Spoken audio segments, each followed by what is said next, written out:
Kirim orang tua yang sudah meninggal dunia kita sudah lakukan. Perwahan sudah digelar di mana-mana, termasuk khotmil Quran untuk mendoakan orang tua juga sudah kita adakan.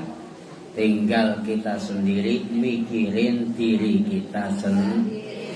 Bagaimana kita bisa bertemu dengan Ramadan dan menjalankan ibadah Ramadan dengan penuh khusyuk dan ikhlas.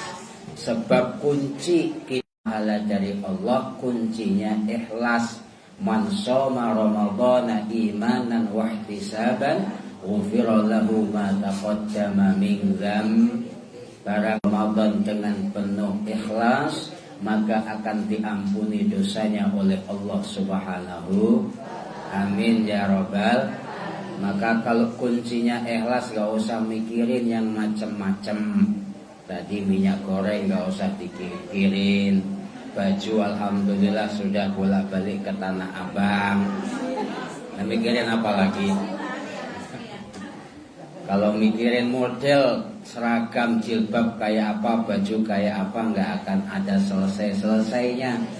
Maka yang penting kita tata hati kita, mudah-mudahan bisa masuk bulan Ramadan sehat walafiat, menjalankan penuh khidmat. Ibu-ibu sekalian yang saya hormati, puasa ini memang unik.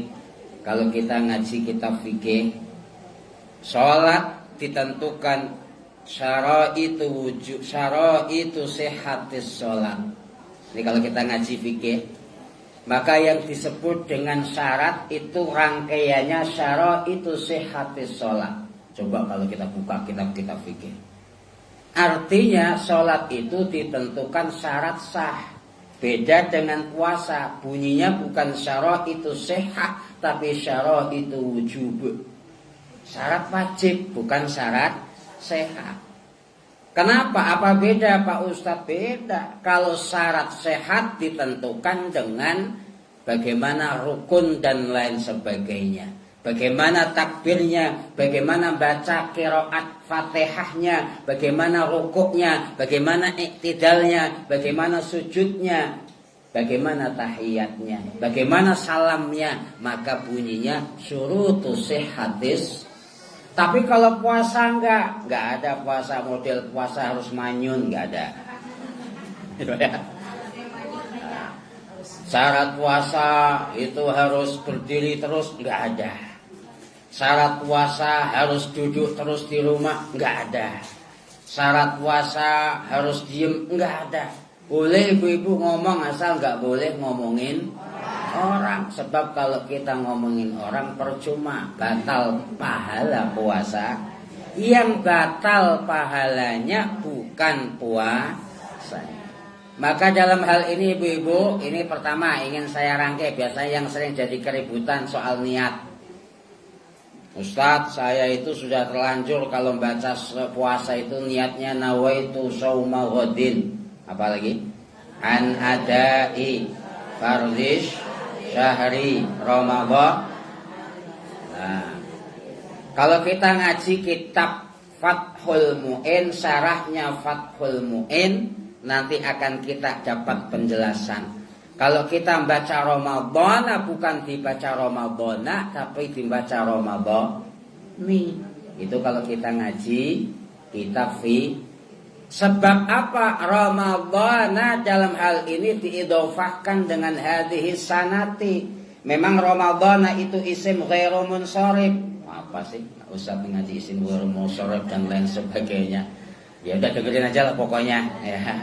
Isim ghairu munsharif kalau menjadi mudhof ilaih memang betul dibaca fathah, walaupun dibaca jar bacanya fathah. Tetapi ini kan kedudukannya kalau niat bukan menjadi mudhof ilaih tapi menjadi mudhof. Mudhof yang disandingkan dengan hadhihi sanah, maka mestinya dia tetap dibaca kasrah. Ramadhani hadhis.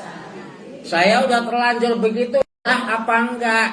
Saya jawab tetap sah. Sah. Sebab apa ibu-ibu sekalian yang saya hormati, yang paling pokok dalam niat adalah ta'ninu saumin, yaitu apa? Menjelaskan niat puasa yang kita baca. Apa itu komponen ta'yin? Pertama, nusaum. Apa itu menyatakan wajib? Yaitu ditentukan dengan kalimat fardu.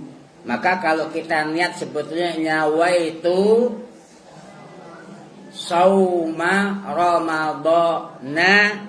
Kalau cukup begitu ya, sauma ramadhana, karena dijadikan mudhof ilaih. Fardhon lillahi ta'ala, udah sah sebetulnya. Cuma kan ada bacaan yang akmalun niat yang kita baca. Nawaitu sauma ghadin. Padahal lafaz ghadin ini ibu-ibu, kalau ibu-ibu bacanya setelah sholat raweh dibimbing oleh para imam, nggak perlu pakai ghadin. Sebab apa? Ghadin itu maknanya adalah tabyid. Apa itu tabyid? Tabyid itu menginapkan nih. Artinya kan kalau isak dibaca kan nginep berarti. Berarti nggak perlu ghadin, sebetulnya sudah sah. Tapi tetap kita baca. Ya nggak apa-apa. Nawaitu sauma ghadin. An adai fardhi. Ya sebetulnya tanpa ada juga nggak apa-apa. Sebab apa? Ya kita udah niat malam-malam kok. Jelas puasa itu dalam 1 tahun cuma 1 kali dalam 1 bulan. Kecuali puasanya puasa qadha. Tapi ya nggak apa-apa. An adai fardhi syahri. Syahri. Mohon maaf, sebetulnya nggak pakai syahri juga nggak apa-apa. Sebab apa? Puasa Ramadan juga harus dikerjakan dalam tahun bersangkutan. Makanya ada ketentuan ibu-ibu kalau sampai sekarang masih ngutang puasa, itu hukumnya dosa. Sebab sudah lewat nisfu. Supaya dosanya hilang, bagaimana? Ngasih makan fakir yang disebut dengan fidyah. Biar hilang dosanya. Sehingga kalau tanpa syahri Ramadhana, ya nggak apa-apa. Tanpa kata lafaz syahri. Maka terkait hadhihi sanati pun sama. Kalau orang baca nawaitu shauma ghadin an ada'i fardhi syahri Ramadhana, hadhihi sanati. Nah, kalau ada alasan hadhihi sanati ini sebetulnya ini tambahan.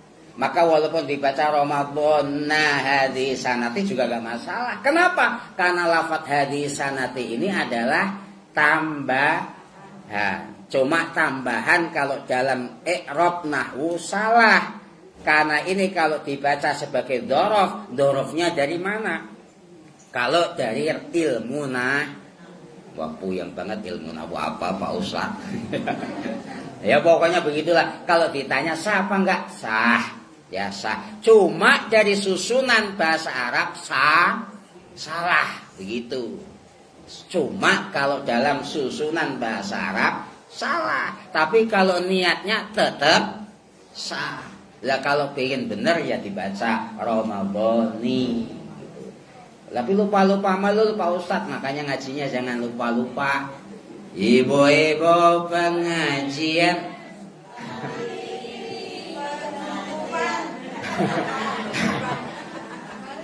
Ingatnya begitu, ibu-ibu sekalian, mestinya hari ini pengajian, tapi ibu-ibu hari ini penutupan.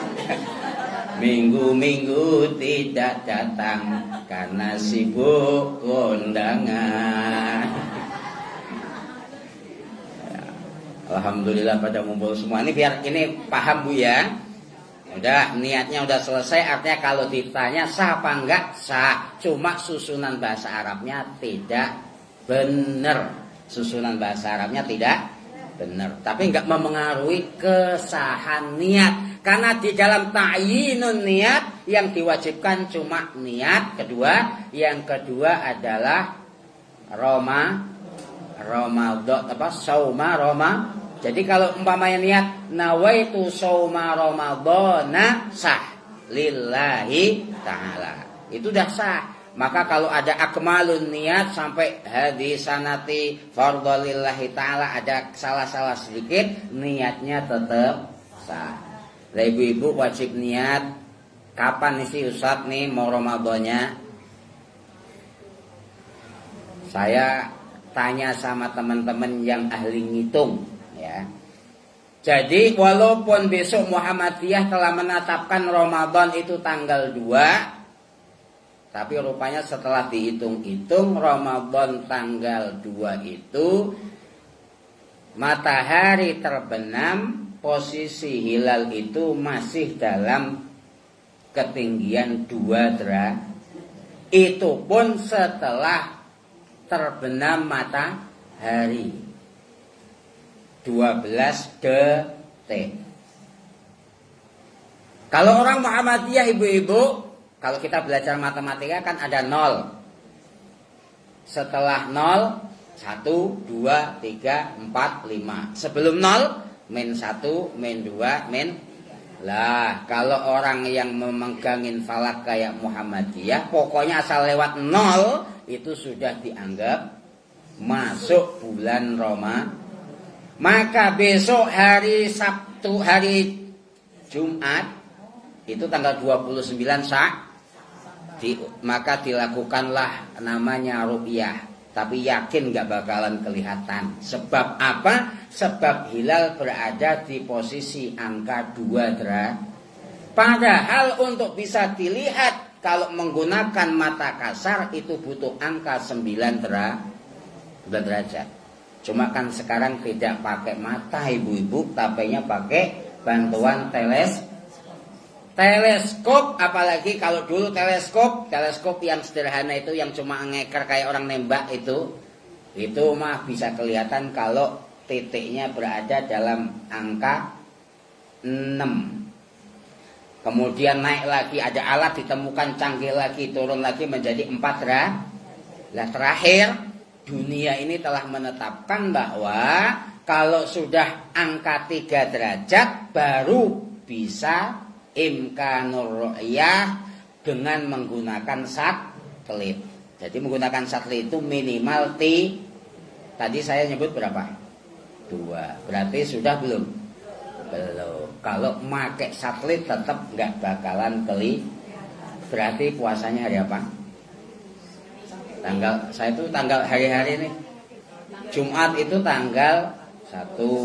Sabtu hari Sabtu tanggal 2. Ya. Minggu tanggal 3. Muhammadiyah tanggal berapa? Tanggal 2. Puasa mulai Padahal kalau tadi hitung-hitungan baru angka 2 derajat. Sementara untuk kelihatan berapa derajat? 3. Itu pun pakai apa? Berarti puasanya insya Allah minggu.